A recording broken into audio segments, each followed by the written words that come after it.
ദേശീയപാതയ്ക്ക് വേണ്ടിയുള്ള മണ്ണെടുപ്പ് മൂലം എളവള്ളി പഞ്ചായത്തിലെ മറ്റം വാഗ റോഡിൽ അപകടങ്ങൾ പതിവാകുന്നു.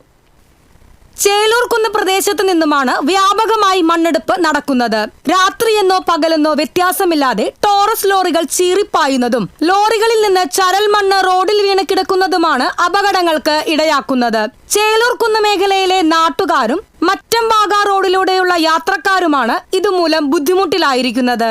ഏകദേശം 1 മാസം മുൻപ് BMBC ടാറിംഗ് പൂർത്തീകരിച്ച മറ്റം വാഗ റോഡിൽ മണ്ണ് കൊണ്ടുപോകുന്ന വലിയ ലോറികളിൽ നിന്നും മണ്ണും കല്ലുകളും വീണ് ചേലൂർ മുതൽ 5 കിലോമീറ്റർ ദൂരത്തോളം അപകടങ്ങൾ പതിവായിരിക്കുകയാണ്.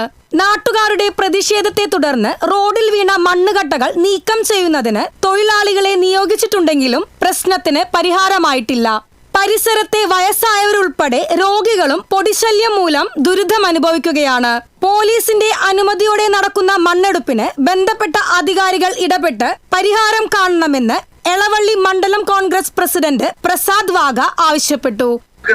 ഈ പ്രദേശം മുതലേ ഏകദേശം കൂനമിച്ചി വരെ ഏകദേശം 3-4 കിലോമീറ്റർ മുഴുവൻ ഈ റോഡിന്റെ അവസ്ഥ ഇതാണ്. പുതിയ സംവിധാനം ഉപയോഗിച്ച് വലിയ നല്ല രീതിയിലുള്ള ഒരു റോഡ് കൂനമിച്ചി മറ്റം മുതലേ പോക്കൂർ വരെ വൃത്തിയായിട്ട് പണിതൊരു റോഡാണ് ഈ കാണുന്നത്. ഏകദേശം 3 ആഴ്ചയായിട്ടുള്ളൂ.